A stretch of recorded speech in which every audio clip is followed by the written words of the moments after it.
जज़ाकल्लाह खैर डॉक्टर साहब। अब मैं दावत दूंगा, बहुत ही अहम, डॉक्टर साहब ने इसकी इजाज़त दी, और हम ये चाहते हैं कि क्वेश्चन आंसर सेशन जो डॉक्टर साहब का खासा है, ख़ास तौर पे जो डिफरेंट किस्म के इल्मी गुफ्तगू होती है, और मैं इसके अंदर सबसे पहले दावत देना चाहूँगा, अगर कोई हमारा नॉन मुस्लिम भाई यहाँ पर बैठा हुआ है तो सबसे पहला हक़ उसका होगा कि वो सवाल करे यहाँ पे। और दूसरी बात यह है कि आपने सबसे पहले अपना नाम बताना है, अपना प्रोफेशन बताना है, और अपना जो क्वेश्चन है आपका वो बिल्कुल स्पेसिफिक होना चाहिए और वो रिलेटेड होना चाहिए कि इस टॉपिक से रिलेटेड हो। किसी भी किस्म के फ़िरका वारियत या इख्तलाफी नोट पर बराह करम किसी किस्म का कोई सवाल ना पूछा जाए। तो अभी कोई किस माइक पर जी इस वक्त मेरे पास मौजूद है? मेरी टीम ज़रा मुझे बता देगी कि किस माइक पर ख़वातीन से कोई सबसे पहले सवाल पूछना चाहता है। जी सबसे पहले ख़वातीन को मौका देते हैं। जी मेरी बहन। अस्सलामुअलैकुम रहमतुल्लाहि वबरकातुहू। मेरा नाम नुसरत नाज है, मैं अल हुदा इंटरनेशनल की तालिबा हूँ, सही बुखारी की। मुझे ये पूछना है कि जैसे दावा का काम हम सबसे पहले अपने घर से शुरू करें, तो उसमें हम अहादीस को बताते हैं तो अल्फाज का बहुत ख्याल रखना पड़ता है कि अल्फाज इधर से उधर ना हों, क्योंकि हदीस का मामला है, तो उसको हम किस तरह याद रखें?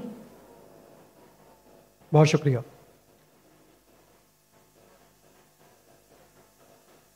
कोऑर्डिनेटर साहब ने कहा था कि पहले हम सवालात गैर मुसलमान से लेंगे, तो अगर कोई गैर मुसलमान है मैं चाहूँगा कि उनके सवाल का जवाब दूँ, उसके बाद फिर मुसलमानों का इंशाल्लाह। तो कोई भी ऑडियंस के अंदर गैर मुसलमान है जी? कोई है भाई और बहनों में? एक डॉक्टर साहब हमारे पास मौजूद है यहाँ पर। जी बिल्कुल सही। आप अपना नाम और आपका पेशा कह सकते तो कि मुझे और आसानी होगी जवाब देने में।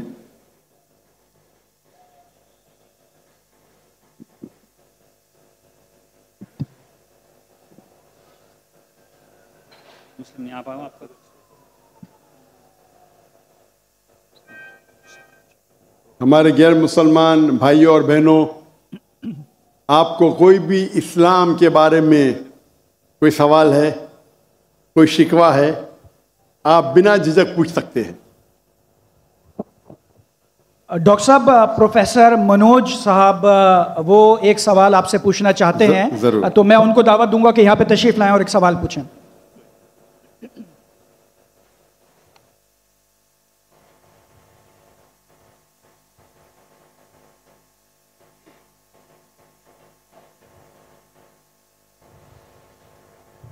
सर्व मंगल मंगल्ये शिव सर्व साधिके शरण्ये त्र्यंबके गौरी नारायणी नमस्तुते।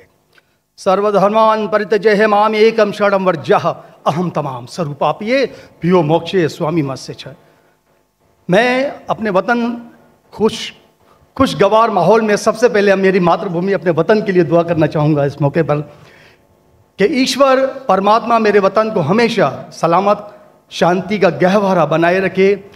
खुदा करे मेरे अर्ज़े पाक पर उतरें वो फसल गुल जिससे अंदेशा जवाल ना हो, और यहाँ पर जो फूल खिलें वो खिलता रहें सदियों, यहाँ पर खिजा को भी गुजरने की मजाल ना हो। और खुदा करे, ईश्वर करे, परमात्मा करे हम तमाम लोगों के लिए हयात जुर्म ना हो, जिंदगी वबाल ना हो। मैं श्रीमद् भगवत गीता की एक छोटी सी जो वर्ष है वो उससे ही सवाल करूँगा कि भगवत गीता इंसानों से क्या कहती है, क्योंकि जब सनातन धर्म था तो उस वक्त तो कोई मजहब ही नहीं था। 1 अरब 96 करोड़ 4,32,000 साल का एक एरा है सनातन धर्म का। तो उसमें इंसानों से कृष्ण ने कहा है श्रीमद् भगवत गीता में कि हे इंसानों, ये मैं तुझसे कह रहा हूँ कि समाज तेरी कर्म भूमि है और तू अपनी कर्म भूमि के मानदंड से नापा जाएगा। इसीलिए तू कर्मों से भागने का जतन न कर, क्योंकि तेरा निष्काम कर्म ही तेरा कर्तव्य है और तेरा कर्तव्य ही तेरा धर्म। लेकिन ये धर्म केवल तेरे हित के लिए है तो वो धर्म पाप की ओर जाने वाला मार्ग है। इसलिए अपनों से मुक्त होकर समाज कल्याण के लिए कर्म कर कि यही मोक्ष का मार्ग है, जन्नत का रास्ता है। ये बताना इसलिए ज़रूरी था कि मेरा जो सवाल है वो हमारी इस वर्ष से है, इस श्लोक से है कि पूरी दुनिया में, यहाँ तक कि मेडिटेरियन कंट्रीज़ में भी मज़हब के नाम पर लोगों को मारा जा रहा है। और उसमें उस मज़हब का जो मुल्क है वो भी बदनाम होता जा रहा है, बीच में मज़हब रखा जाता है। तो मेरा सवाल ये है कि ये जो इंडिया है, भारत है, पाकिस्तान है और दुनिया में कई ऐसे कंट्रीज़ हैं जो मज़हब के नाम पर फ़िरका वारियत फैलाते हैं, तो उसको रोकने के लिए हमें जो स्ट्रेटेजी बनानी पड़ेगी उसके लिए हम क्या करेंगे? ये मेरा छोटा सा सवाल आपसे। और मैं मेरा नाम बताना भूल गया, मुझे बताया कोऑर्डिनेटर ने कि मेरा नाम प्रोफेसर मनोज चौहान है। मैं पाकिस्तान का मजहबी स्कॉलर हूँ और सीनियर एजुकेशनिस्ट, गोल्ड मेडलिस्ट हूँ और सनातन धर्म का एक दाई हूँ। भाई साहब ने बहुत एक अहम सवाल पूछा कि हम देखते हैं कि मज़हब के नाम पे काफ़ी आपस में झगड़े होते हैं, एक दूसरे कत्ल होता है, इसका सल्यूशन क्या है? और मेरे तकरीर ख़त्म होने के बाद मुझे एक पैगाम आया हमारे गवर्नर साहब से और मुफ्ती अब्दुल रशीद साहब से कि आप कुछ चंद चीज़ कहो तकाबुली अध्ययन की, जो कंपैरेटिव रिलीजन में स्पेशलिटी है। तो भाई साहब ने जो सवाल किया वही चाहते थे हमारे मेज़बान, हमारे गवर्नर साहब और मुफ्ती अब्दुल रशीद। तो जो भाई साहब ने सवाल किया कि इसका हल क्या है कि आपस में लोग झगड़ा करते हैं, तो मेरे नज़दीक कुरान मजीद की एक आयत है जिसे मैं कहता हूँ मास्टर की फॉर दावा, सूरह इमरान की सूरह नंबर 3 आयत नंबर 64 में अल्लाह ताला फरमाते कुल या अहले किताब, ए अहले किताब यहूद और नसारा, तालो इला कलिमतिन सवाइम बैनना व बैनकुम, आओ हम उस बात की तरफ जो आप और हम में यकसा है। अल्लाह नाबुदा इल्लल्लाह, कि हम सिर्फ एक अल्लाह की इबादत करें। यहाँ कुरान मजीद में अल्लाह सुब्हानहू व तआला इस आयत में फरमाते हैं, सूरह इमरान सूरह नंबर 3 आयत नंबर 64 में, कुल या अहले किताब, कहो अहले किताब से। ये खुसूसन यहूद और नसारा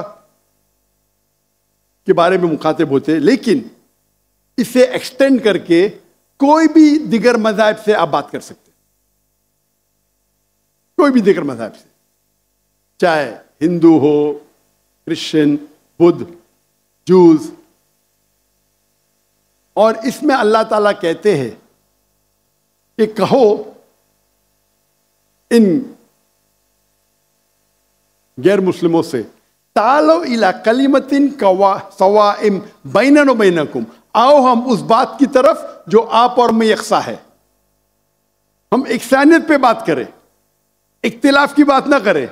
इख्तिलाफ है, इसीलिए आप अगर मेरे लेक्चर सुनेंगे, अक्सर लेक्चर का मेरा मौजू है similarities between Islam and Hinduism, इस्लाम और हिंदुइज्म में यकसानियत, इस्लाम और ईसाईयत में यकसानियत। मेरे तकरीर का मौजू कभी इख्तिलाफी नहीं होता है, अनलेस कोई गैर मुस्लिम मेरे कुरान को अटैक करता है और उसमें गलतियां निकालता है। मिसाल के तौर पे डॉक्टर विलियम कैम्बल, जिसको पीएचडी उसने हासिल की कुरान के खिलाफ किताब लिखने के लिए, Quran and Bible net of science, और उनने 38 गलतियां निकाले कुरान में, नौज़ बिल्लाह, साइंटिफिक। और 8 साल तक के कोई भी मुस्लिम उसका जवाब नहीं दिया। तो अमेरिका में स्टूडेंट्स ने मुझे बुलाया कि आप भी डॉक्टर हैं, आप उससे डिबेट कर सकते। मैंने कहा अहलन व सहलन। ये 2000 की बात है, जब मैं दावती मैदान में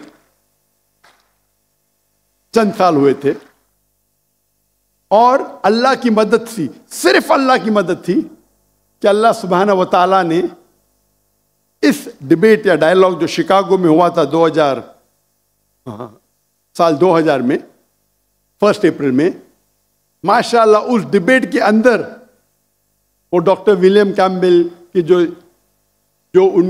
उनने जो ऑब्जेक्शन निकाले थे, मैंने सारे ऑब्जेक्शन का जवाब दिया। और जब मैंने निकाली उनके बाइबल में साइंटिफिक एरर, जो मैं आमतौर पे नहीं करता हूं क्योंकि ये आमतौर पे नहीं करना चाहिए, लेकिन जब मुनाजरा हो रहा है और वो अटैक कर रहा है तो मुझे जवाब देने पड़ता है। तो अल्हम्दुलिल्लाह उसी मंच पे डॉक्टर विलियम कैम्बल ने कहा कि doctor Zakir Naik has raised serious questions against the Bible, I'll have to read it again. मतलब उसी स्टेज पे उन्होंने इकरार कर लिया कि जो किताब लिखी थी वो गलत है और उनको फिर से बाइबल पढ़ने पड़ेगा। लेकिन अल्लाह सुब्हानहू तआला फरमाते हैं, द मास्टर की फदावा तालो इला कलिमतिन सवाइम बैन बैनकुम, आओ हम उस बात की तरफ जो आप और हम यकसा है।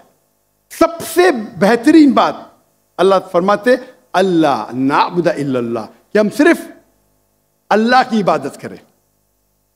और अगर आप स्टडी करते हैं कंपैरेटिव रिलीजन के तकाबुल अध्ययन कि आप स्टडी करते हैं तो आपको पता चलेगा सारे मजहब में बुनियादी बात एक ही है, तौहीद की, कि अल्लाह एक है।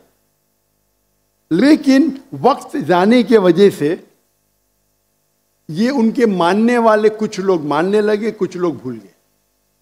तो आज की तारीख में अगर आपको कोई मजहब को समझना है तो उसके मानने वालों को मत देखो। अगर आपको इस्लाम समझना है तो मुसलमान को मत देखो, कुरान और सही हदीस को पढ़ो और फिर आपको समझ में आएगा इस्लाम मजहब कैसा है। उसी तरीके से अगर आपको ईसाई समझना है तो क्रिश्चियन को मत देखो, बाइबल को पढ़ो। आपको अगर हिंदुइज्म समझना है तो हिंदू को मत देखिए, आप वेद को पढ़िए, भगवत गीता को पढ़िए, उपनिषद को पढ़िए। अगर आपको कोई मजहब समझना है तो उस मजहब की मजहबी किताब, जो मजहब के फॉलोअर्स उसको मानते हैं, उसको समझो, फिर आपको उनका मजहब सही तरीके से समझ में आएगा। मैंने एक तकरीर की है, concept of God in major world religions, वो तकरीबन 1.5 घंटे की तकरीर है कि खुदा का तसव्वुर दिगर मज़ाहिब में। और मैंने अहम मजहब का हवाला दिया, और भाई साहब क्योंकि हिंदू मजहब से है और उन्हें कोई श्लोक पढ़ी थी भगवत गीता से। सबसे हाईएस्ट हिंदुइज्म में वेद आता है, वेद, और वेद का निचोड़ है भगवत गीता। और वेद के बाद उपनिषद, इसे कहते हैं श्रुति। हिंदू मजहबी किताब को दो किस्म में तकसीम की जाती है, एक को कहते हैं श्रुति, एक को कहते हैं स्मृति। श्रुति वो किताब होती है जो आसमानी किताब होती है, खुदा की तरफ से नाजिल की जाती है, और स्मृति वो किताब है जो इंसानों ने लिखी। तो श्रुति में आता है वेद और उपनिषद। आप अगर छंदोग्य उपनिषद पढ़ेंगे, चैप्टर नंबर 6 श्लोक नंबर 2 मंत्रा नंबर 1, एकम एविदित्यम, ये संस्कृत वर्ड है। एकम एविदित्यम मीन्स खुदा एक है, दूसरा नहीं है। आप अगर श्वेताश्वेतर उपनिषद पढ़ेंगे, चैप्टर नंबर 4 श्लोका नंबर 19, उसमें लिखा है ना तस्य प्रतिमा अस्ति। प्रतिमा के मानी होती है image, painting, photograph, sculpture, idol. ना तस्य प्रतिमा अस्ति, उस खुदा की कोई प्रतिमा नहीं, कोई फोटोग्राफ नहीं, कोई पेंटिंग नहीं, कोई आइडल नहीं, कोई स्टैच्यू नहीं। और यह चीज दोहराई गई है यजुर्वेद में, चैप्टर नंबर 32 श्लोका नंबर 2, नातस्य प्रतिमा अस्ति। उस खुदा की, उस भगवान की कोई प्रतिमा नहीं, कोई फोटोग्राफ नहीं, कोई पेंटिंग नहीं, कोई आइडल नहीं, कोई स्कल्पचर नहीं, कोई तस्वीर नहीं। और हिंदुइज्म का ब्रह्म सूत्र, हिंदुइज्म में एकम ब्रह्म द्वितीया नास्ते, नैना नास्ते किंचन। भगवान एक है, दूसरा नहीं है, नहीं है, नहीं है, जरा भी नहीं है। There is only one God, not a second one, not at all, not at all, not in the least bit. तो अगर आप हिंदू की मजहबी किताब पढ़ेंगे, चाहे वेद हो चाहे उपनिषद हो, उसमें लिखा हुआ है कि भगवान एक ही है, उसका कोई अक्स नहीं।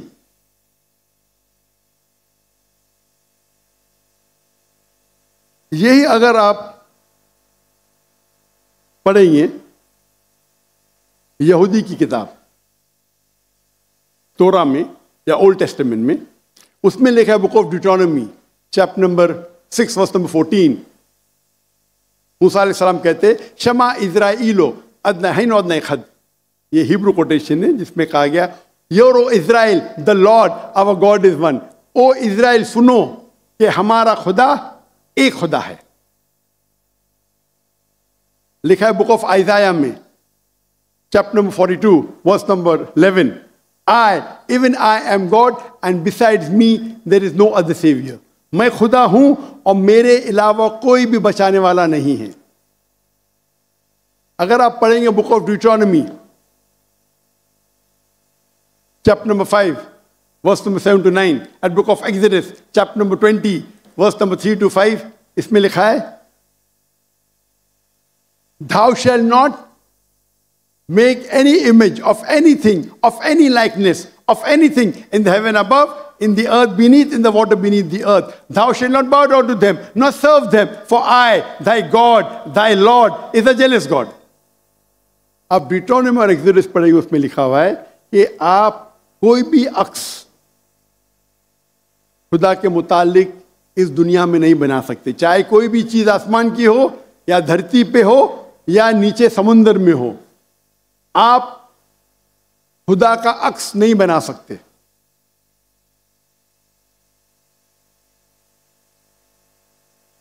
इसी तरीके से अगर आप मेरी पूरी तकरीर सुनेंगे और आप अगर गुरु ग्रंथ साहिब पढ़ेंगे, जो हमारे सिख भाई मौजूद है अंदर, उनने ग्रंथ पढ़ी और जो ग्रंथ पढ़ी उनने लेक्चर में आने के पहले अक्सर वो तौहीद का जिक्र कर रहे थे।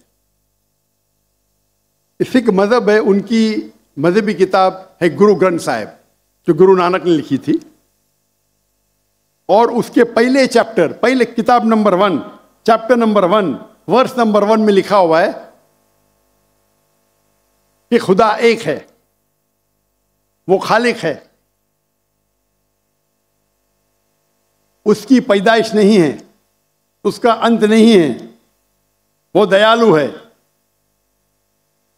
आप देखेंगे जो इस्लाम में लिखा उसके बाद में कहूंगा मैं। और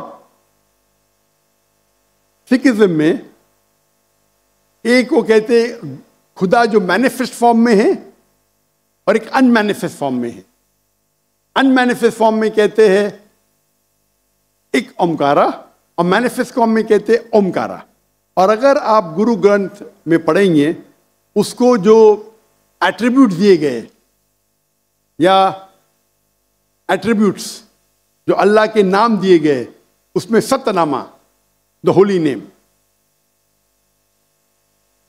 उसे कहा गया परवरदिगार, और उसके मानी परवरदिगार है उर्दू में भी, द चेरिश द सस्टेनर। उसे कहा गया है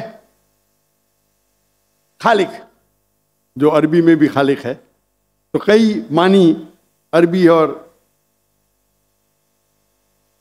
उर्दू के लफ्ज है। इसमें कहा गया है वाहिद गुरु, एक खुदा। और आप अगर तहकीक करेंगे, तहकीक करना आज की तारीख में बहुत आसान है। आप पूछ सकते शेख गूगल को, शेख गूगल मतलब टाइप करो आपको मिल जाएगा। अभी आ गया शेख AI, आर्टिफिशियल इंटेलिजेंस।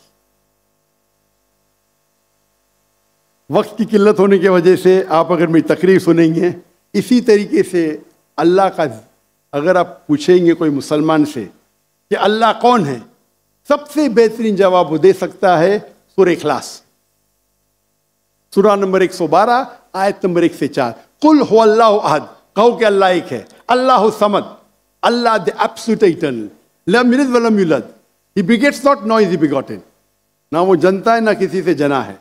वलम यकुल लहू कुफ़ुवन अहद, उसके जैसा इस दुनिया में कोई भी नहीं है। ये 4 लाइन का डेफिनेशन है अल्लाह सुब्हानहू व तआला के लिए। अगर कोई भी शख्स कहता है कि वो जिसकी इबादत करता है वो 4 लाइन के डेफिनेशन सूरह इखलास के डेफिनेशन में उतरता है, तो हमें कोई हर्ज नहीं उसे कहने के लिए कि वो अल्लाह है। तो इसीलिए मैं कहता हूं कि जो भी भगवान की आप इबादत करते हैं, जो भी ईश्वर की आप इबादत करते हैं, ये सूरह इखलास is the touchstone of theology, litmus test जानने के लिए कि वो खुदा सही है क्या नहीं। आप जिसकी भी इबादत करते हैं उसे सूरह इखलास के ये 4 आयतों के मयार पे टेस्ट कीजिए। अगर वो इस 4 आयतों के मयार पे उतरता है, हमें कोई हर्ज नहीं उसे कहने में कि वो अल्लाह है। ये पूरी तकरीर मेरी लंबी है, तो भाई साहब का जो सवाल है किस तरीके से हम इस नफरत को निकाल सके, वो है तालो इला कलिमतिन सवाइम बैना बैनकुम, आओ हम उस बात की तरफ जो आप और हम में यकसा है। और मैं एक स्टेप आगे जाता हूं, इस आयत को मैं मुसलमानों पे भी इस्तेमाल करता हूं। हम मुसलमान भी अलग फिरके में बटे हुए, तो मैं कहता हूं तालो इला कलिमतिन सवाइम बैना बैनकुम, आओ हम उस बात की तरफ जो आप और हम में यकसा है। अफसोस की बात है कि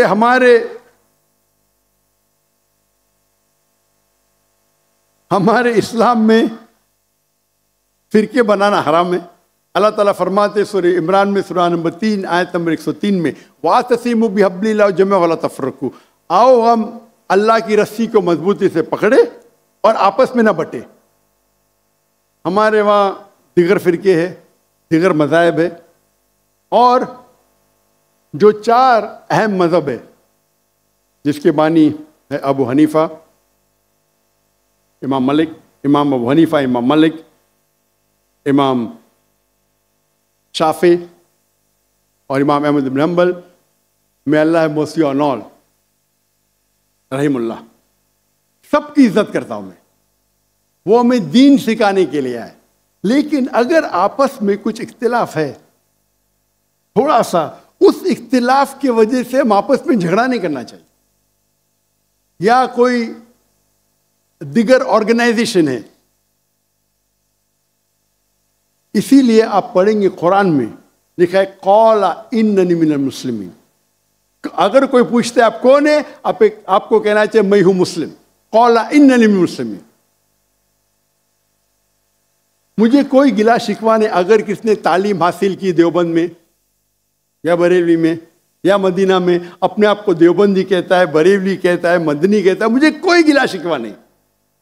अगर आप जिस इदारे से इल्म हासिल किए, लेकिन उसके वजह से आपस में they should not be differences, आपस में बंटवारा नहीं होना चाहिए इसी आयत के। और हम देखेंगे अगर आप तहकीक करते हैं, ये जो मज़ाहिब है या फिरके है, उसके अंदर डिफरेंस बहुत कम है।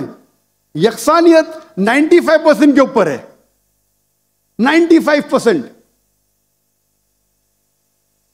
अगर डिफरेंस है, इख्तिलाफ है, तो 2%, 3%, 4%। हम मुसलमान ये 2% और 3% पे झगड़ा करते रहते। तालो इला कलिमतिन सवाइम बैना बैनकुम, आओ हम उस बात की तरफ जो आप और हम में यकसा है। हम जब कॉन्फ्रेंस करते हैं बॉम्बे में, हमारा जो पीस कॉन्फ्रेंस होता है, माशाअल्लाह मिलियन का मजमा होता है। हम मुसलमान के दिगर जो ऑर्गेनाइजेशन है, दिगर जमात को से बुलाते हैं, और मेरा उसूल है कि जो मेरे खिलाफ भी बात करता हूं उसको भी बुलाता हूं मैं। तो लोग मुझे पूछते हैं जाकिर भाई क्या कर रहे हैं आप, वो आपके खिलाफ बात कर रहे, आप उसे बुला रहे। तो मैं कहता हूं उनसे कि कुरान और हदीस में कोई भी आयत नहीं, मैं कुरान में कोई भी आयत नहीं जानता हूं, कोई भी हदीस नहीं जानता हूं जिसमें लिखे है कि आप डॉक्टर जाकिर नाइक के खिलाफ बात करेंगे तो जन्नत में ले जाएंगे। जो शख्स, जो मुसलमान अल्लाह और अल्लाह के रसूल बात करता है, उससे मोहब्बत करता, मैं उसे बुलाऊंगा। मेरे खिलाफ है, मुझे कोई गिला शिकवा नहीं। तो ये जब मूवमेंट हमने शुरू की तो माशाअल्लाह मेरे मंच पे आके मेरे खिलाफ बात की, फिर भी मुझे कोई गिला शिकवा नहीं, क्योंकि वो फिर भी अच्छा मुसलमान है। जाकिर को गाली देने से आप को जन्नत में बैंड नहीं मिलेगा। अगर किसको मेरे तकरीर से गलतफहमी है, इंसान ने गलती कर सकते और मैं भी गलती कर सकता हूं, मैं भी इंसान हूं। तो ये इस्लाम का उसूल है। इस्लाम का उसूल है कि यकसानियत पे आओ और छोटे छोटे बात पे तफरक न पैदा करो। जो आयत जो पढ़ी थी सूरह इमरान की सूरह नंबर 3 आयत नंबर 103, वातसिमु बिहब्लिल्लाह जमीअन वला तफरकू। आओ हम अल्लाह सुब्हानहू व तआला की रस्सी को पकड़े। अल्लाह की रस्सी है कुरान और सही हदीस, उसको पकड़ो और आपस में मत बंटो। और आप देखेंगे कि कुरान मजीद में किधर नहीं लिखा हुआ है शिया, सुन्नी, हनफी, शाफी, हम्बली, मलकी। मैं चारों इम्मा की इज्जत करता हूं। और कौन अपने आप को अगर हनफी कहता है, शाफी कहता है, तो मुझे कोई गिला शिकवा नहीं। मैं अपने आप को मुसलमान कहता हूं। लेकिन अहम बात है कि और अगर कोई फतवा देता है चारों अइम्मा से, अगर फतवा सही है तो आप अगर उस फतवे से खुश नहीं हैं तो झगड़े करने की जरूरत क्या है। अक्सर क्या कहते हैं मुसलमान भाई, मैं ही सही हूं, मैं कहता हूं मैं भी सही हूं। फर्क सुने, अक्सर मुसलमान कहते हैं मैं ही सही हूं, मैं कहता हूं मैं भी सही हूं। लोग कहते हैं आई एम ओनली राइट, आई से आई एम ऑल्सो राइट।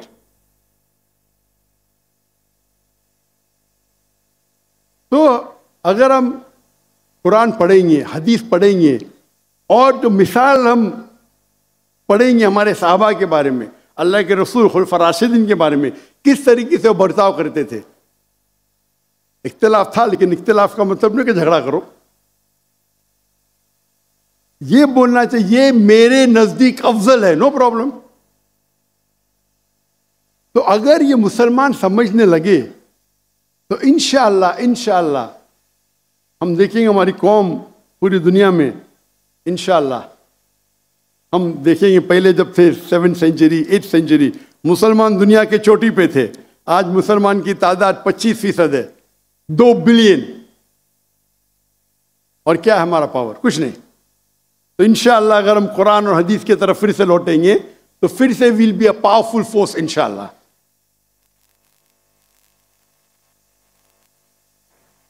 जी, हमारे पास एक और नॉन मुस्लिम ब्रदर हैं हमारे यहाँ पर और वो सवाल पूछना चाहते हैं। जी जनाब। सबसे पहले तो मैं शुक्र अदा करता हूँ हुकूमत पाकिस्तान का, जिन्होंने दुनिया के एक अजीम मुअल्लब को, स्कॉलर को पाकिस्तान में बुलाया। मैं पिछले 15 साल से ज़्यादा से, आपका नाम और मेरा नाम जावेद वजीर है। अच्छा, एक और मैं मज़ाहिब का तालिब इल्म हूँ। जावेद भाई 1 मिनट रुकिएगा। वहाँ हमारे एक नॉन मुस्लिम ब्रदर मौजूद हैं, वो सवाल पूछना चाह रहे हैं। पहला मौका हम उनको देंगे। जी भाई, आपका नाम और प्रोफेशन क्या है और क्या सवाल पूछना चाह रहे हैं? अस्सलाम वालेकुम, मेरा नाम महेश कुमार हासीजा है। मैं मेंबर ऑफ प्रोविंशियल असेंबली हूँ। MQM पाकिस्तान से मेरा ताल्लुक़ है। सबसे पहले मैं डॉक्टर जाकिर नाइक साहब को गैर मुस्लिमों की तरफ से खुशामदीद कहूँगा। और जिस तरीके का रिसेप्शन आपको मिला है उससे एक बात तो जाहिर होती है कि आप पाकिस्तान के सबसे फेवरेट इंडियन भी हैं। मेरा सवाल ये है कि being a member of provincial assembly हमारे पास बहुत से फोर्स कन्वर्जन के केसेस आते हैं, जिसमें नाबालिग जो लड़कियां होती हैं वो किसी की मोहब्बत में लव मैरिज कर लेती हैं और इस्लाम कबूल कर लेती हैं। इस किस्म की कबूलियत जिसमें अल्लाह और उसके रसूल की मोहब्बत के अलावा किसी इंसान की मोहब्बत, किसी पैसे की लालच या कोई भी और रीज़न हो, उस कबूलियत की अल्लाह के नज़दीक क्या अहमियत है? मेरा सवाल। Thank you so much. हमारे महेश भाई ने एक अहम सवाल पूछा है कि यहाँ कई फोर्स कन्वर्जन के किस्से हैं और कहा कि अगर कोई कन्वर्ट करता है अपने आप को, दीन को तब्दील करता है, तब्दील करता है, चाहे मोहब्बत की वजह से या किसी की चाहत में, तो क्या इस्लाम में जायज़ है? महेश भाई, फोर्स कन्वर्जन और कोई लव के वजह से कन्वर्ट करता है सेम नहीं है। फोर्स कन्वर्जन के मानी किसके सिर पे बंदूक रखना, बोलना भी कबूल करो ये मजहब को, या किसी को धमकी देना, उसे कहते हैं फोर्स कन्वर्जन। लेकिन अगर कोई मोहब्बत की वजह से कन्वर्ट करता है, उसे फोर्स कन्वर्जन नहीं कहते हैं। तो फोर्स कन्वर्जन इस्लाम में हराम है। अल्लाह फरमाते सूरह बकरा में सूरह नंबर 2 आयत नंबर 266 में 256 56, सॉरी मेरी ज़रा उर्दू में गिनती और कमज़ोर है, 1 2 3 अच्छी है लेकिन उसके बाद तो 256 सूरह बकरा सूरह नंबर 2 आयत नंबर 256, ला इकराह फिद्दीन, कि इस्लाम में, हमारे दीन में कोई जबरदस्ती नहीं, कंपल्शन नहीं। तो फोर्स कन्वर्जन मतलब किसी को धमकी देके उसका दीन तब्दील करना। क्या आप करेंगे? कोई इस्लाम को फोर्सली कन्वर्ट किया, मतलब बंदूक रखी या तलवार रखी, तो ये इस्लाम में हराम है, ला इकराह फिद्दीन। लेकिन आपका जो सवाल है, अगर कोई मोहब्बत में इस्लाम कबूल करता है तो क्या ये जायज़ है? अगर कोई मोहब्बत में कबूल करता है बिना कोई प्रेशर, अगर कोई गैर मुस्लिम, चाहे हिंदू हो, ईसाई हो, कोई मुसलमान के मोहब्बत में इस्लाम कबूल करता है, तो ये एकदम अफजल नहीं है। लेकिन अगर वो कबूल करता है या करती है, वो कलमा कहता है या कहती है, मानता है या मानती है कि खुदा एक है, उसके अलावा कोई माबूद नहीं है, और मोहम्मद सल्लल्लाहु अलैहि वसल्लम आखिरी नबी, आखिरी रसूल है, तो वो इस्लाम में दाखिल हो सकता है या हो सकती है। अफजल नहीं है क्योंकि उन्हें मोहब्बत की वजह से की, लेकिन वो जरिया बन सकता है। हम नहीं कह सकते दिल में झांक के क्या उसने मोहब्बत की वजह से इस्लाम कबूल किया नहीं। अगर कोई जबरदस्ती नहीं करता है, कोई तलवार नहीं रखता है, बंदूक नहीं रखता है, वो अपने दिल से इस्लाम कबूल करती है, हो सकता है कि वो इस्लाम के बारे में जानती नहीं है, लेकिन मोहब्बत में कबूल कर ली। आपको क्या पता, चंद महीने बाद कोई आम मुसलमान से अच्छी मुसलमान बन सकती, अच्छी मुसलमान बन सकती। तो अगर कोई इस्लाम कबूल करना चाहता है बिना कोई जोर जबरदस्ती, उसे एक्सेप्ट किया जाना चाहिए। अगर वो मानती है कि खुदा एक है और उसके अलावा कोई माबूद नहीं है और अल्लाह के रसूल मोहम्मद सल्लल्लाहु अलैहि वसल्लम आखिरी पैगंबर है, तो हम नहीं कह सकते कि आप मुसलमान नहीं हैं। Hope that answers the question. मैं दरख्वास्त करूंगा ख़वातीन के अंदर से कोई अगर सवाल पूछना चाहे, कोई मेरी बहन, मेरी बेटी सवाल पूछना चाहे, प्लीज़।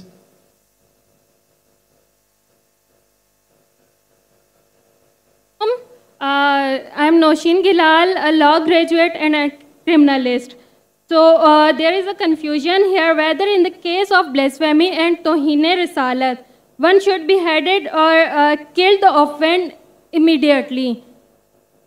इवन दो जो हमारा पेनल कोड है वो भी एक मतलब उसमें भी अंडर सेक्शन 295 उसमें ब्लास्फेमी लॉज हैं और पनिशमेंट भी प्रिस्क्राइब की गई है। But we being as good Muslims और ट्रू मुस्लिम्स, तो हम लोग क्या करते हैं कि ड्यू टू इट्स सेंसिटिविटी और उसमें जो बहन जरा हम देखेंगे पहले, अगर कोई गैर मुस्लिम, उनके सवाल को पहले हम जवाब देंगे। आज इस मजलिस में गैर मुसलमान हमारे गेस्ट ऑफ ऑनर्स है। Mike number 3।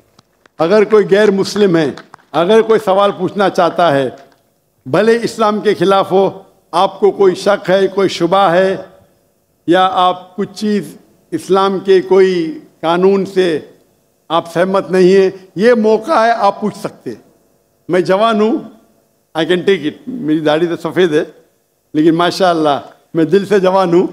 अगर कोई भी सवाल है आपके पास, आम तौर पे खुले मजमे में इजाज़त होती नहीं कि दीन के बारे में कुछ इख्तिलाफ करे, लेकिन यहाँ हमारे मजमे में जो भी आपको सवाल है इंशाअल्लाह मैं कोशिश करूंगा उसका जवाब देने के लिए। कोई गैर मुस्लिम है भाई और बहन? जी, एक भाई वो वहां पे नजर आ रहे हैं मुझे, अगर उन तक माइक पहुंच सके। माशाल्लाह, आप यहाँ महफूज है, आप गवर्नर हाउस में पाकिस्तान में है, गवर्नर हाउस में। हम दुनिया को दिखाना चाहते हैं सैटेलाइट के जरिए कि पाकिस्तान में भी गैर मुस्लिम महफूज है। माशाल्लाह, अल्हम्दुलिल्लाह। जी भाई, आप सवाल पूछिएगा।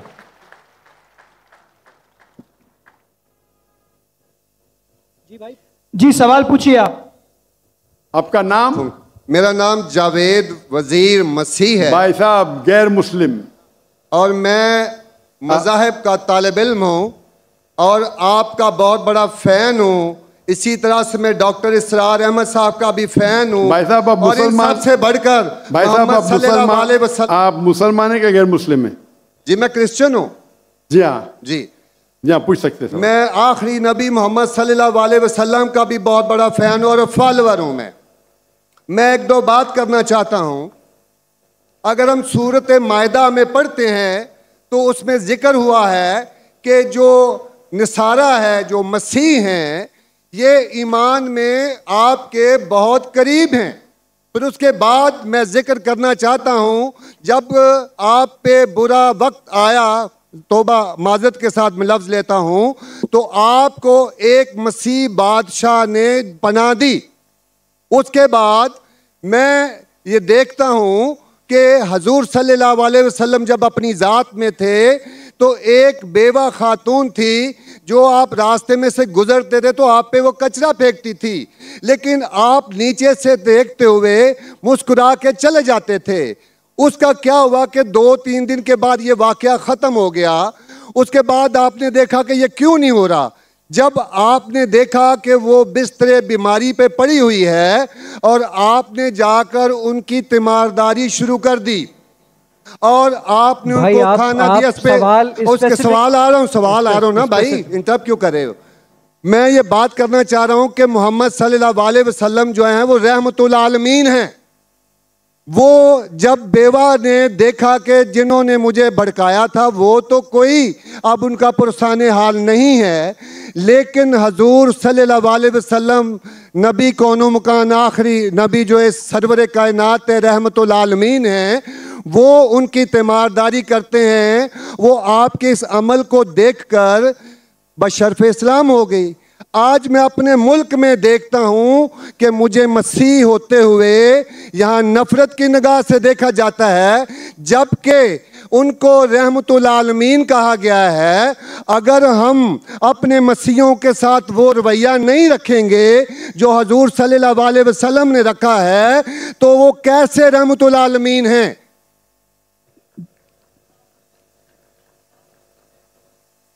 जी बहुत शुक्रिया आपके सवाल का। आखिरी अल्फाज जरा।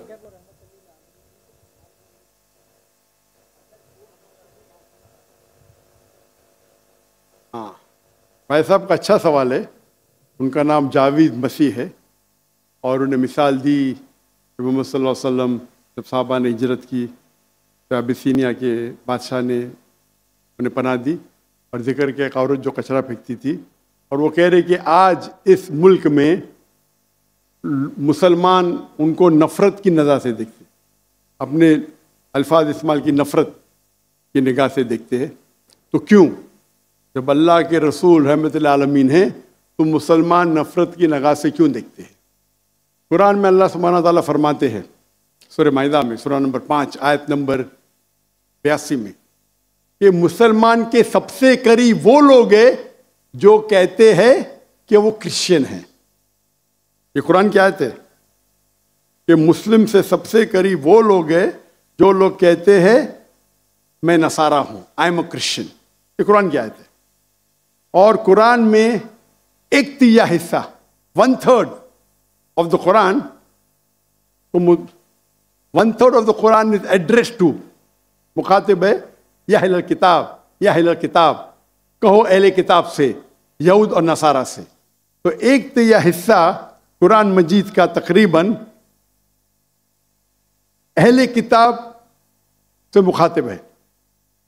और आपका सवाल कि अल्लाह के रसूल रहमतुल आलमीन बेशक है। कुरान की आयत है, सूरह अंबिया सूरह नंबर 21 आयत नंबर 107, वमा अरसलनाका इल्ला रहमतुल आलमीन, कि मोहम्मद सल्लल्लाहु अलैहि वसल्लम अल्लाह ने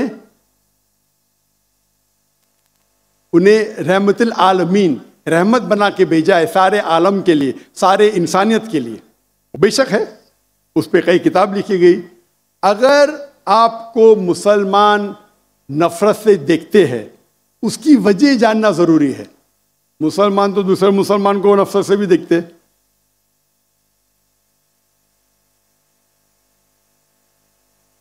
नहीं देखना चाहिए, नहीं देखना चाहिए। अगर वजह एकदम सही है, मैं नहीं जानता हूं क्यों देखते हैं। अगर मैं एक शख्स को देखूंगा जो एक लड़की को छेड़ रहा है, तो मुझे भी उससे नफरत आएंगी, चाहे वो मुसलमान हो, चाहे हिंदू हो, चाहे मसीह है। आप समझे ना? तो उस वक्त मुझे हिदायत दी गई है, अगर एक इंसान कोई खवातीन या कोई लड़की का बलात्कार कर रहा है या ज़िना बिल जब्र कर रहा है, तो रहमत क्या कहती है? अरे रहमतुल आलमीन। क्या बोलेंगे? सलाम अलैकुम बोलेंगे आप उसको? क्या कहेंगे? अगर आप बलात्कार देख रहे, ज़िना बिल जब्र हो रहा है, आप क्या कहेंगे? मैं मुसलमान हूं, अस्सलाम वालेकुम। अल्लाह के रसूल की हदीस है, अगर कोई बुरा चीज देखते हैं तो हाथ से रोको, हाथ से नहीं रोक सकते तो जबान से रोको, जबान से नहीं रोक सकते तो दिल में कोसो।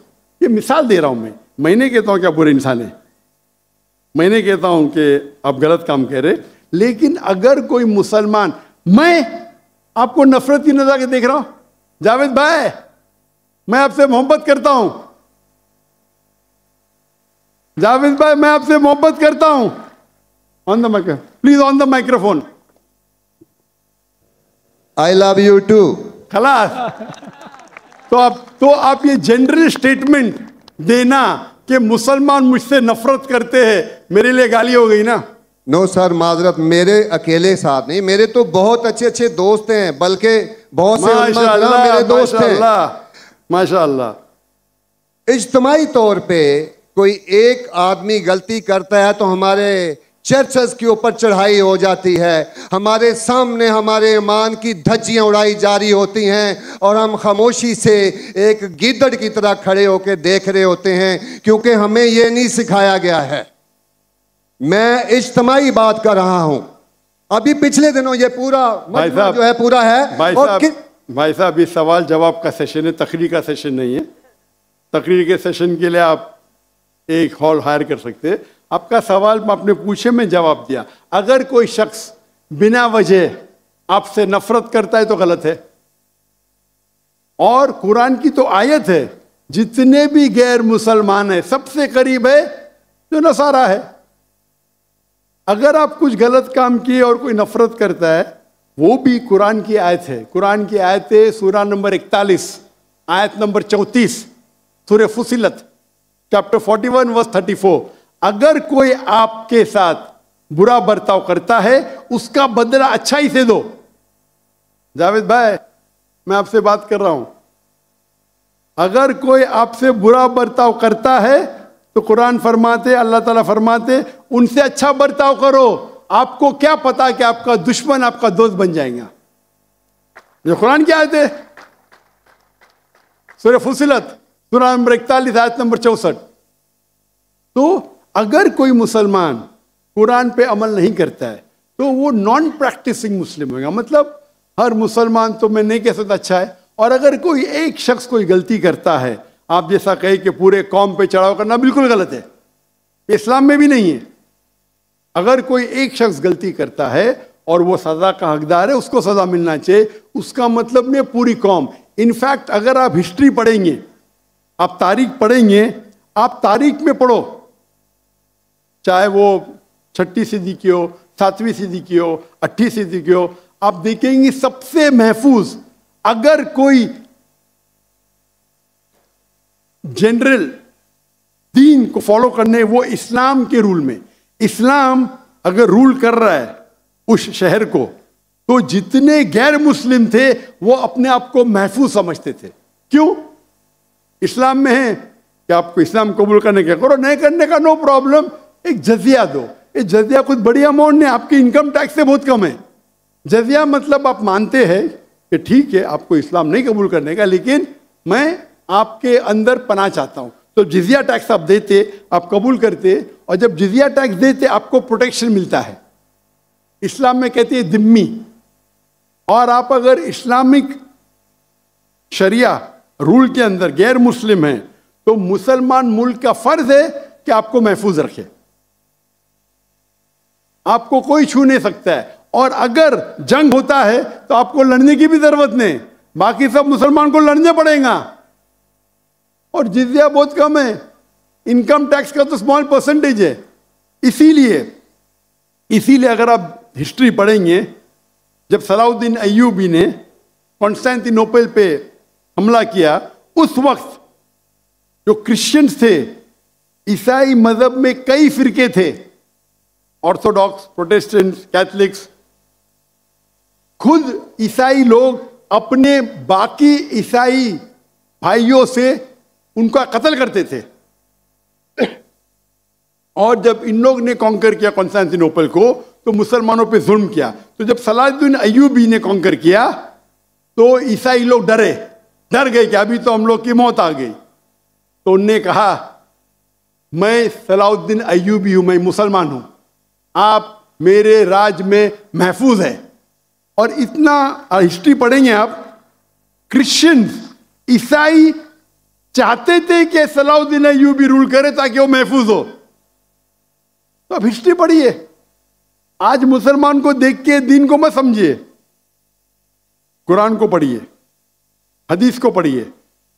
और इसमें आप देखेंगे कि कुरान के अंदर किस तरीके से इज्जत दी है गैर मुसलमानों को।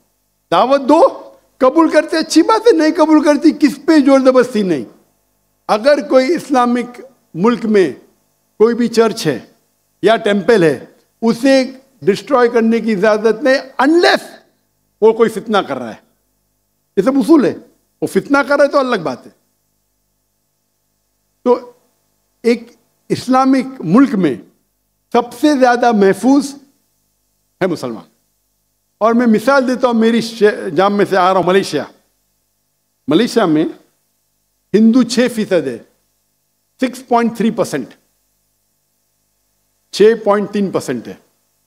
आप कंपेयर करेंगे बिटवीन इंडिया, जिस तरीके से इंडिया माइनॉरिटी मुसलमानों को ट्रीट करता है, हम 14.3% है according to the Indian government, वहां मलेशिया में 6.2%। लेकिन जिस तरीके से मलेशिया हिंदू लोगों को ट्रीट करता है, इतने अच्छे तरीके से, इतने उनको राइट्स दिए, ये एक मिसाल है। मैं पाकिस्तान के बारे में कह नहीं सकता हूं क्योंकि रहता नहीं हूं। मैंने कहता हूं पाकिस्तान अच्छा सुलूक करता है, नहीं अच्छा सुलूक करता हूं, मुझे हक नहीं बोलने का क्योंकि मैं जानता नहीं हूं। लेकिन मलेशिया में जहां रहता हूं मैं जानता हूं, इतने राइट्स है उनके पास, इतने हुकूक दिए गए। तो इस्लाम के अंदर गैर मुसलमान महफूज है। सिर्फ फितना नहीं करना चाहिए कि कुरान कहते फितना इज वर्स देन मौत, कत्ल से और खराब है। तो अगर आप फॉलो करते जो उस इस्लामिक मुल्क का कानून है, तो गैर मुस्लिम, सिर्फ गैर मुस्लिम होने की वजह से उन्हें कोई भी अटैक नहीं कर सकता है, और करता है तो गलत है। Hope that answers the question. Doctor साहब माशाल्लाह आपकी गुफ्तगू के दौरान जो पिन ड्रॉप साइलेंस होता है, ये साबित कर रहा है कि ये माशाल्लाह तकरीबन 10,000 का मजमा बैठा हुआ है। और ये पिन ड्रॉप साइलेंस ये साबित करता है कि आप इस वक्त पाकिस्तान के अंदर जो मौजूद है, कि कोई इंडिया की तरफ से सबसे ज़्यादा चाहे जाने वाली शख्सियत हैं। कोई और गैर मुस्लिम मेरा भाई या बहन अगर सवाल करना चाहे तो माइक प्लीज़। जी अस्सलाम वालेकुम, मेरा नाम हसन अली ख़ान है, मैं मैकेनिकल इंजीनियर हूँ। मेरा पहला सवाल मेरे दोस्त शाहजेब नदीम की तरफ से, जो एक क्रिश्चियन है।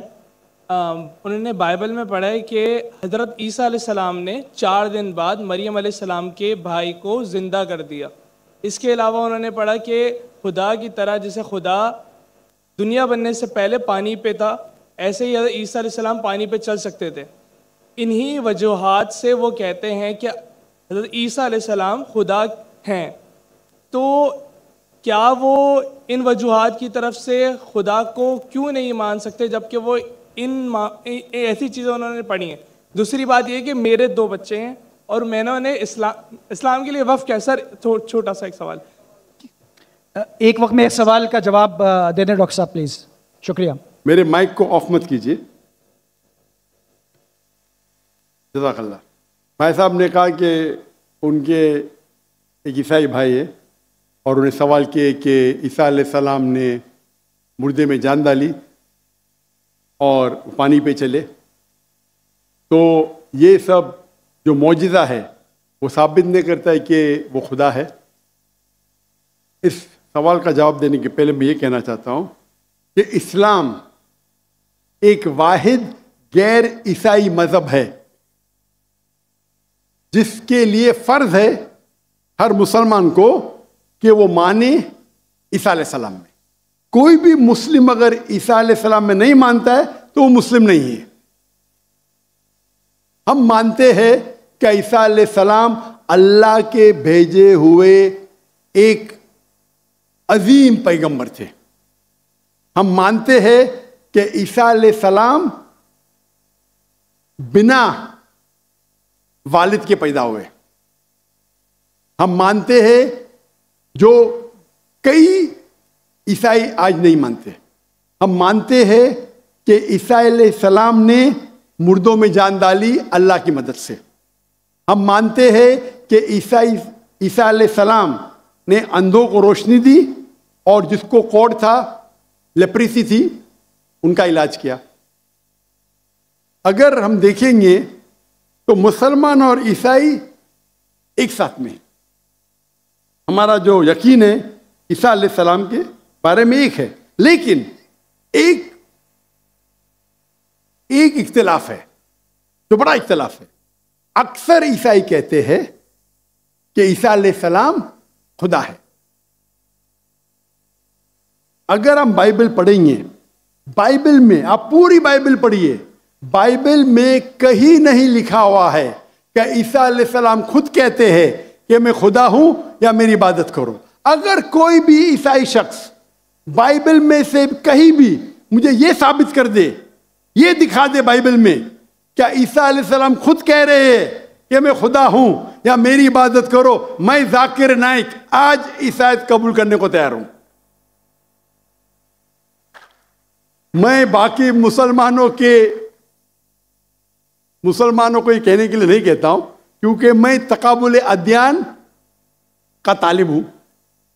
आम मुसलमान नहीं कह सकता ये, लेकिन अगर आप तकाबुल अदयान के माहिर है या स्टूडेंट है, आपने बाइबल पढ़ी तो आपको पता लगेगा कि बाइबल में लिखा हुआ है, gospel of John chapter number 14 verse number 28, my father is greater than I, मेरे वालिद मेरे से महान हैं।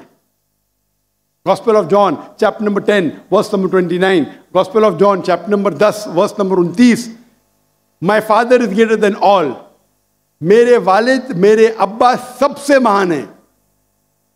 Gospel of Matthew chapter number 12 verse number 28, I cast out devil with the spirit of God, मैं शैतानों को भगाता हूं अल्लाह की मदद से।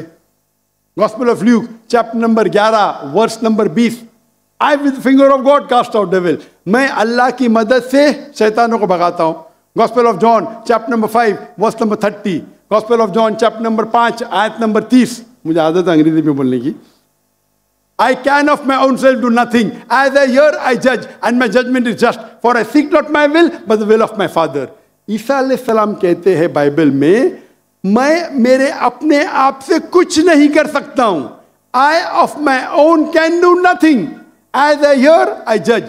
जैसे मैं सुनता हूं, मैं जजमेंट देता हूं। For I seek not my will, but the will of my Father. क्योंकि मैं खुद की तरफ से कुछ नहीं कहता हूं, वही मानता हूं जो मेरे अब्बा कहते हैं, मेरे खुदा कहते हैं। ये लफ्ज़ माई फादर बाइबल में ईसा अलैहिस्सलाम इस्तेमाल करते खुदा के लिए। यानी बाइबल में लिखा है gospel of John chapter number 5 आयत नंबर 30 में, क्या ईसा अलैहिस्सलाम कहते हैं मैं वो चीज़ मानता हूं जो मेरे अल्लाह कहते हैं। अगर आप अरबी में उसको तर्जुमा करेंगे तो मुस्लिम हो जाता है।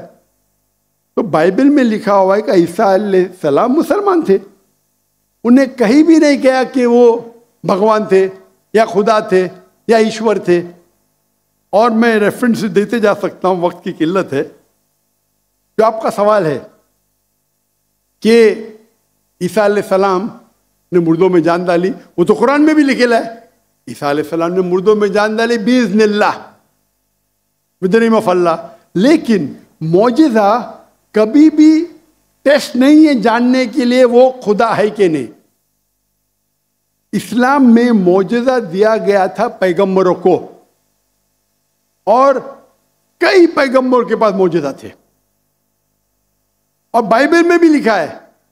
बाइबल में अगर आप पढ़ेंगे, बाइबल में पढ़ेंगे गॉस्पेल ऑफ मैथ्यू चैप्टर 24 कि बहुत से ईसा अलैहिस्सलाम आएंगे, ढोंगी ईसा अलैहिस्सलाम आएंगे जो आपको बेवकूफ बनाएंगे, और will also deceive the elect, अने जो इलेक्टेड लोग हैं, जो 12 अपोस्टल थे, उनको भी बेवकूफ बनाएंगे। अने मौजिज़ा according to the Bible is not the test. आप समझ रहे, मौजिज़ा करना कोई टेस्ट नहीं कि आप खुदा बन जाते। जितने भी मौजिज़े हुए अल्लाह ने किए, भले किए ईसा अलैहिस्सलाम के ज़रिए या मूसा अलैहिस्सलाम के ज़रिए, लेकिन जितने भी मौजिज़े हुए वो अल्लाह ताला खुद करते हैं अपने नबी, अपने रसूल के ज़रिए। तो इवन बाइबल में लिखा हुआ है कि मौजिज़ा करने से कोई भगवान नहीं बन जाता, ईश्वर नहीं बन जाता, खुदा नहीं बन जाते। अक्सर रसूल, इवन आप पढ़ेंगे बाइबल में, मूसा अलैहिस्सलाम ने लकड़ी फेंकी, वो सांप बन गया, तो खुदा हो गया। मूसा अलैहिस्सलाम ने लकड़ी फेंका। जब ईसा अलैहिस्सलाम ने मुर्दों में जान डाली, अनेक इंसान को जान दी। मूसा अलैहिस्सलाम ने सिर्फ जान नहीं डाली, एनिमल किंगडम, एक प्लांट किंगडम से एनिमल किंगडम में तब्दीली की। एक लकड़ी को फेंका जो प्लांट किंगडम है, उसमें जान डाल के एनिमल किंगडम स्नेक में तब्दील किया। तो कौन सा बड़ा मौजूदा है? कौन सा बड़ा मौजूदा है? इंसान में जान डालना या लकड़ी को सांप बनाना? साइंटिफिकली लकड़ी को सांप बनाना मतलब जान भी डाली, और प्लांट किंगडम से एनिमल किंगडम में क्या? तो आपको कहने पड़ेगा कि मूसा अलैहिस्सलाम भी खुदा है। तो आपका दोस्त बोलेगा नहीं। मैं बोला क्यों? अगर एक मयार इस्तेमाल करते हो तो मयार सब जगह इस्तेमाल करो ना। तो मौजिज़ा बाइबल के हिसाब से, कुरान के हिसाब से टेस्ट नहीं है जानने के लिए खुदा है क्या नहीं। खुदा जानने के लिए टेस्ट है जो मैंने कहा था सूरह इखलास, और जो मैंने जो हवाले दिए बाइबल की।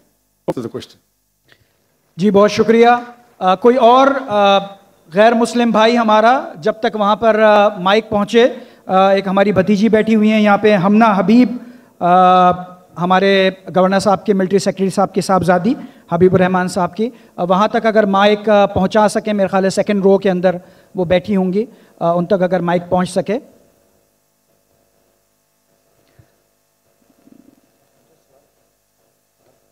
ले लूँ सर? जब तक यहाँ पे माइक पहुँच रहा है तो हम इस भाई से गुजारिश करेंगे, जो हमारा एक नॉन मुस्लिम ब्रदर यहाँ पे मौजूद हैं, वो सवाल पूछना चाहते हैं। जी भाई, आप मालूम कीजिए, अपना पहले नाम बताइए, अपना प्रोफेशन बताइए, और फिर बताइए आपका सवाल क्या है। माइक खोल दीजिएगा जी।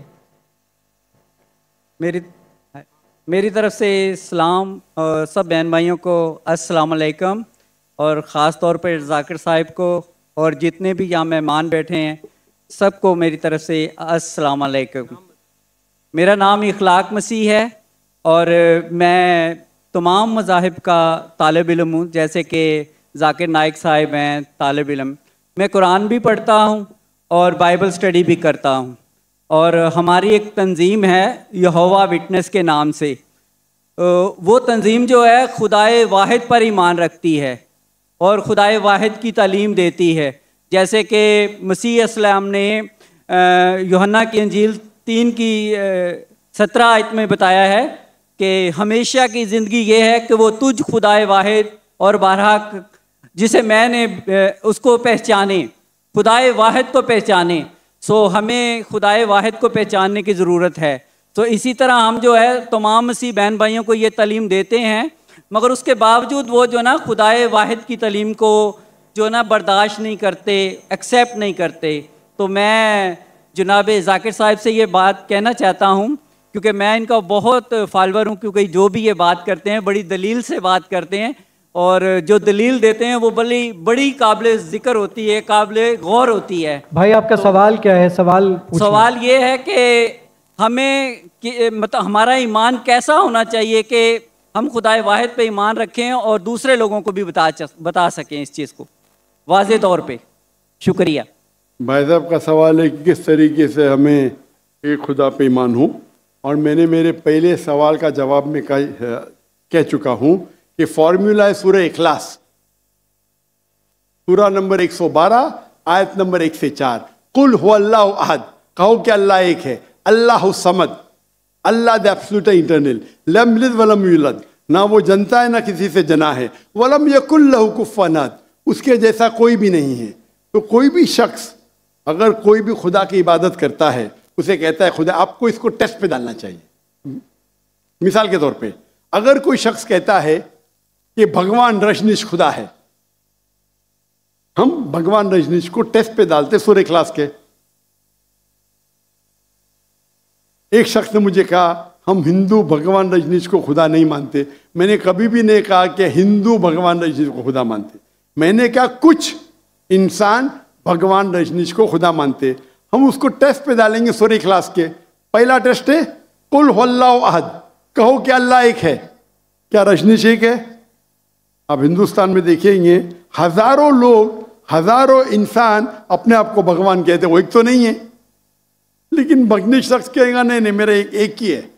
नंबर 2 अल्लाह समद, अल्लाह द एब्सोल्यूट इंटरनल। कि रजनीश एब्सोल्यूट इंटरनल था, क्या वो समद था? हम जानते हैं उसकी ऑटोबायोग्राफी में लिखा था कि भगवान रजनीश अस्थमा से सफर कर रहे थे, डायबिटीज मेलाइटिस से। आप सोचो खुदा को अस्थमा हो गया, खुदा को डायबिटीज मेलाइटिस हो गया। तीसरा टेस्ट लम यलिद वलम यूलद, he begets not, no is begotten, ना वो किसी को जनता है ना किसी से जना है। हम जानते हैं भगवान रजनीश के वालिदैन थे, वो यूपी में पैदा हुआ, उसके बाद वो खुद उनके वालिदैन उसके डिसाइपल बनते, उनके भक्त बनते। वो 1981 में जाते यूएसए, और यूएसए में एक गांव रहता है जिसका नाम है ऑरेगन। उसके अंदर अपना इदारा कायम करते, कहते रजनीशपुरम। उसके बाद चंद साल बाद अमेरिकन गवर्नमेंट उसे अरेस्ट करती है और जेल में डालती है। रजनीश कहता है कि अमेरिकन गवर्नमेंट ने मुझे स्लो पॉइजनिंग दी, स्लो पॉइजनिंग। आज सोच सकते खुदा को कोई स्लो पॉइजनिंग कर रहा है? और रजनीश अब वो वापस आते पुणे में, इंडिया में, महाराष्ट्र में, और एक नया ऑर्गेनाइजेशन शुरू करते ओशो। उसके मरने के बाद उसके समाधि पे लिखा है Osho Rajneesh never born, never died, but visited the earth from the 19th of December to the 31st of January. भगवान रजनीश ना पैदा हुआ ना मरा, लेकिन इस धरती को विजिट करने के लिए, धरती को घूमने के लिए वो आया। उस समाधि पे ये नहीं लिखा था कि भगवान रजनीश को 21 ममालिक का वीज़ा नहीं मिला। आप सोच सकते हैं खुदा भगवान धरती को विजिट करने आता है और उसको वीज़ा की ज़रूरत है। और आर्क बिशप ऑफ ग्रीस कहते हैं अगर आप भगवान रजनीश को नहीं निकालेंगे हम उसका घर जला देंगे। तो जो भी आप कहते हैं खुदा है, उसे सूरह इखलास के तराजू पे तोलो। अगर वो पास होता है हमें कोई गिला शिकवा नहीं कि वो खुदा है, लेकिन अगर पास नहीं होता है तो वो गलत खुदा है। तो सूरह इखलास is the touchstone, it is the litmus test for knowing, जानने के लिए वो असली खुदा है कि नहीं। Hope the answer the question. ये लास्ट क्वेश्चन है ख़वातीन की जानिब से बस, फिर बाकी जो आपके सवालात हैं इंशाल्लाह डॉक्टर साहब 5 और 6 अक्टूबर को भी इंशाल्लाह इधर ही गवर्नर हाउस में नशिस्त होगी, जिसमें इंशाल्लाह आप लोगों के साथ सवालों जवाब की नशिस्त भी होगी। तो आखिरी क्वेश्चन ख़वातीन की जानिब से। मैं हमना हबीबी हूँ। I am a student of matric. और पिछले वीक हमारी क्लास में ये डिस्कशन हो रही थी कि ख्वातीन के साथ can we allow the last question also from a non Muslim? Okay. अगर कोई गैर मुस्लिम है, भाई या बहन जो सवाल पूछना चाहते, कोई नॉन मुस्लिम गैर मुसलमान है? Sir not available. अरे आप तो एकदम जंकी के जो लास्ट टाइम नॉट अवेलेबल बोल के 3 आ गए। पूछने दो ना मुझे प्यार से, आपसे डरते होंगे शायद, मेरे से नहीं डरेंगे। अगर कोई गैर मुस्लिम, तो हाथ ऊपर, कोई गैर मुस्लिम है जो सवाल पूछना चाहता है, आपका सेकंड होगा। अगर कोई नया गैर मुस्लिम है जो सवाल पूछना चाहता है, आप माशाल्लाह गवर्नर हाउस में महफूज है। कोई नॉन मुस्लिम कोई सवाल पूछना चाहता है, कोई खवातीन के शोबे से या कोई नॉन मुस्लिम है? अच्छा भाई साहब पूछ सकते हो। आपका नाम और आपका पेशा।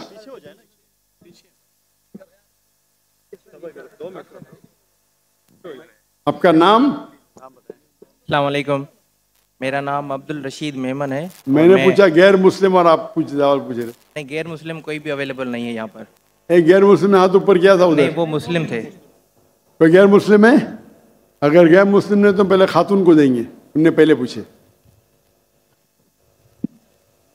कौन गैर मुस्लिम है? एक खातून मुसलमान जिसने पूछी थी पहले, उसको।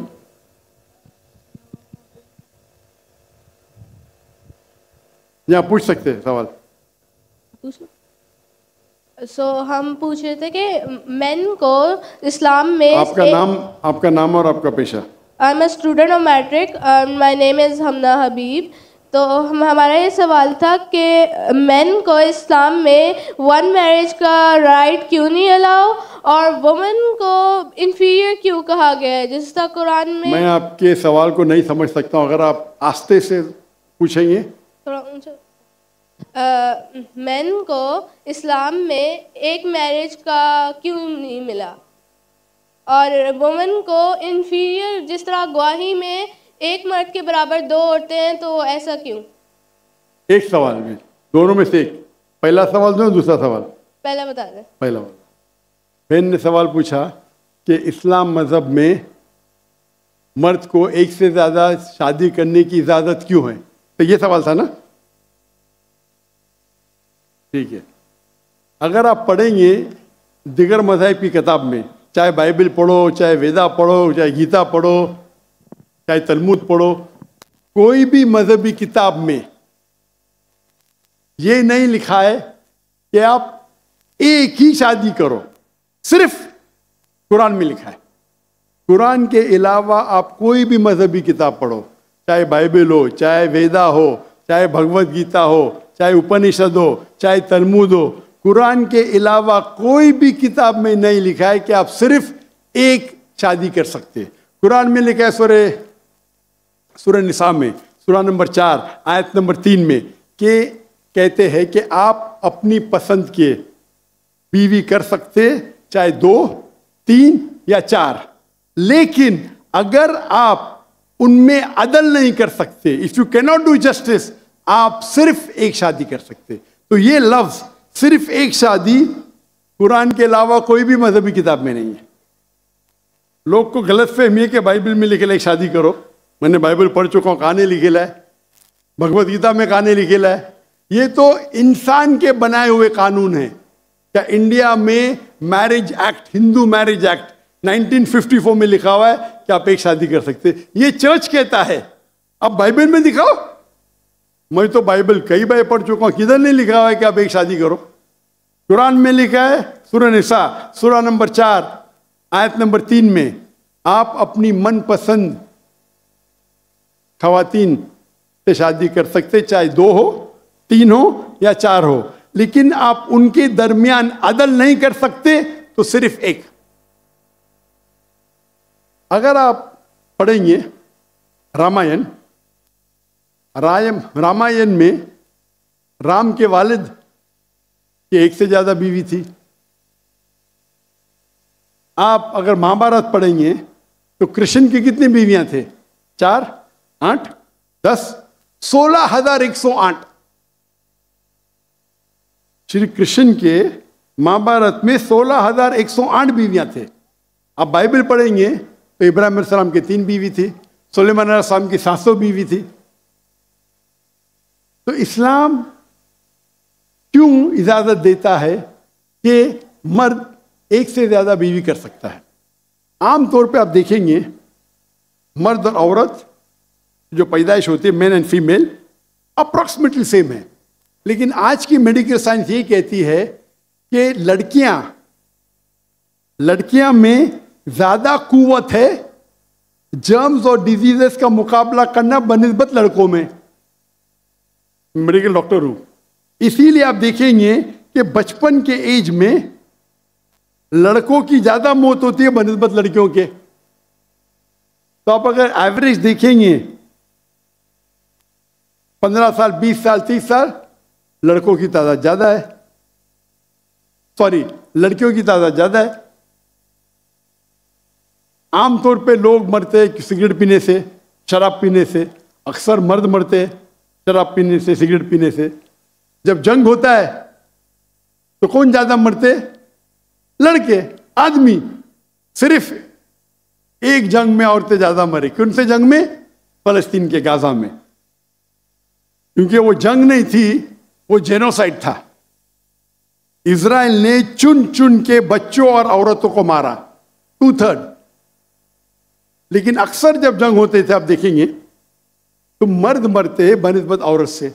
तो आज की तारीख में आप अगर देखेंगे, मिसाल के तौर पे यूएसए में, सिर्फ यूएसए में 42 लाख से ज्यादा औरतें हैं। सिर्फ रशिया में 1 करोड़ से ज्यादा औरतें हैं। सिर्फ जर्मनी में लाखों औरत मर्द से ज्यादा है। तो अगर आप देखेंगे दुनिया में औरतों की तादाद मर्द से ज्यादा है। मान लो मैं आपकी बात मानूंगा कि एक मर्द एक औरत से शादी करना चाहिए, और अगर यूएसए में हर मर्द ने एक औरत से शादी की, फिर भी 42 लाख औरतें होंगी जिनको शादी के लिए मर्द नहीं मिलेंगे। 42 लाख। आप सोचो, अगर एक खातून को कोई हर मर्द एक औरत शादी करता है तो 42 लाख खवातीन को शादी करने के लिए मर्द नहीं मिलेंगे। तो क्या ऑप्शन है उनके लिए? 2 ऑप्शन है। चाहे पहला ऑप्शन है कि वो ऐसे मर्द से शादी करे जिसकी बीवी ऑलरेडी है, या वो बाजारी औरत बन जाए। बाजारी औरत, इतना सख्त लफ्ज। मैं इंग्लिश में बोलता हूं पब्लिक प्रॉपर्टी। लोग एतराज लेते, मैं कहता हूं इससे अच्छा लफ्ज मेरे पास है नहीं। तो आप कोई भी एक अच्छी खातून को पूछेंगे, अगर आपको शादी के लिए कोई मर्द ऐसा नहीं मिल रहा है जिसके पास कोई बीवी नहीं है, और 2 ऑप्शन आपके पास है, ऐसे मर्द से शादी करो जो जिसकी शादी हो चुकी है, या आप बाजारी औरत बनो। कोई भी अच्छी औरत ये कहेंगी कि मुझे पहला ऑप्शन प्रेफर्ड है। और कई वजह है इस्लाम में कि क्यों मर्द को एक से ज्यादा बीवी की इजाजत दी गई। हो सकता है कि उसके बीवी को कोई बच्चे नहीं होते, तो क्या ऑप्शन है? पहली बीवी को तलाक दो और नई बीवी करो, या पहली बीवी को अपने साथ रखो, उसकी कोई गलती नहीं है, और दूसरी बीवी करो, बच्चे पैदा करो। हो सकता है कि आपके बीवी में ऐसी कोई बीमारी है जो शोहर को वो सेटिस्फाई नहीं कर सकी, तो क्या करेंगे? तलाक दे के नहीं शादी करना, पहली बीवी को रखो और दूसरी बीवी से शादी करो, और दोनों को बराबर राइट्स दो, इक्वल राइट्स। तो कई वजह है इस्लाम में, इसीलिए इस्लाम में मर्द को एक से ज्यादा बीवी करने की इजाजत है। मेरी एक तकरीर है जिसका टॉपिक है वुमेन्स राइट्स इन इस्लाम। अगर वो आप देखेंगे उसमें आपको इसका भी जवाब डिटेल में मिलेगा, और जो दूसरा सवाल करे थे उसका भी जवाब मिलेगा। वाखिर दावाना अल्हम्दुलिल्लाह रब्बिल आलमीन।